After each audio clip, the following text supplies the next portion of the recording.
Buche na naman nga ang gagawin natin mga kakuking. Bukod sa pang merienda, pwede nyo din itong gawing pang negosyo. Napakadali lang po itong lutuin at yung mga ingredients ay mura lang. Una, maglagay lang tayo dito ng glutinous rice flour sa ating bowl. Ayan, meron na yung mga sukat mga kakuking. Then, maglagay tayo ng rice flour and then sugar.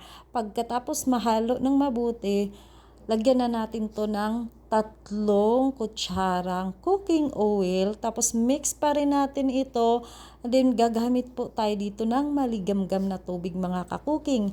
Ang paglagay po nito ay huwag niyong diretsohin para hindi magiging lugaw. So dahan-dahan lang ang paglagay nito hanggang makagawa kayo ng dough.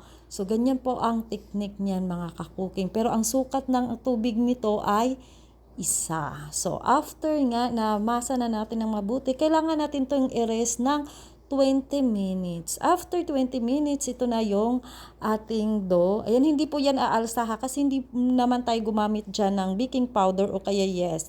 So, naglagay lang ako ng glutinous rice flour ulit at masamasahin nyo lang siya na saglit. At pagkatapos mga kakuking, pwede nyo na pala itong palamanan. So, gagamit po tayo dito ng sesame seeds, tapos ito ang ating palaman. Meron tayo ditong ubi, langka, and then ang ating cheese. At ito na nga ay magbabalot na po ako, ay magpapalaman pala. Magpapalaman na po tayo. So ganito lang naman mga kakuking, napakadali lang po magpalaman ng buchi. So gaganito natin, and then i-flat natin sa ating kamay, tapos lagyan na natin ng palaman. So ganyan lang siya kasimple. So una pala ilalagay natin yung ubi and then langka. Kung wala kayong langka mga kakuking, okay na yan. Pwede naman puro ubi. So, ito nga ay first time kong gumawa na nilagyan ko ng langka. Yung langka kasi, ano yan, bunga yan sa aming puno ng langka. So, sayang naman marami. So, ginamit ko dito. Usually talaga, pag gumagawa ako ng buchi, 2 lang yung flavor ginagamit ko. Ubi at saka yung cheese. So, ngayon lang ako gumamit na may langka. Naman kasi dagdag siya aroma. Mabango kasi din pag may langka. Pero optional na lang yan mga kakuking ha. Kung wala kayong langka dyan, pwede na wag nyong lagyan ng langka. Pwede na puro cheese lang or kaya ubi o kaya maglagay kayo ng kunting ubi tapos lagyan na nyo ng cheese. So, ganyan lang mga kakuking. At ito mga kakuking, lang pala ako dito mga kakuking lang 235 pesos. So, yan lang lahat po ang ginastos ko. At meron pa nga pong tira na cheese and then ubi kasi hindi ko na ubos yung ubi at saka yung ating rice flour at saka glutinous. Meron pa pong mga tira-tira yan. So, kung tutalin natin yan, kukuha tayo ng unti-unti lang yan. Siguro hindi po umabot ng 230. Baka nasa 100 plus lang to mga kakuking. So, ito mga kakuking, kailangan po natin pala itong pahiran. Pahiran po natin to siya ng cooking oil o kaya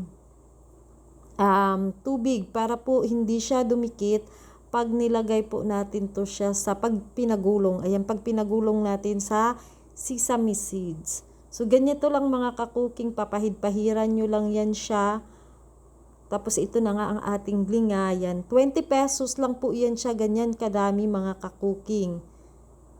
So, lahat ng mga ingredients po nito ay mura lang po. So, pwede din tayo maglagay nito ng kamote. Yung ipapalaman nyo ng kamote. Kung walang ubi, pwede na yung kamote and then cheese. So, pag ganito yun ang itsura niya, yan, kailangan muna natin lagyan ng pagulungan ng mga linga lahat bago natin prituhin. Kulo lang pala ako dito ng cooking oil dito sa ating kawali. Pag kumulo na siya, yan pag uminit na, pwede natin ilagay ang ating buchi na mga hilaw pa.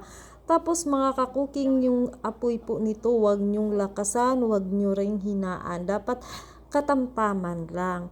Tapos malalaman nyo na ito pag luto na kasi nag-golden brown siya. At gumamit lang kayo ng stick dito or kaya tinidor or kaya kutsara para pang baliktad.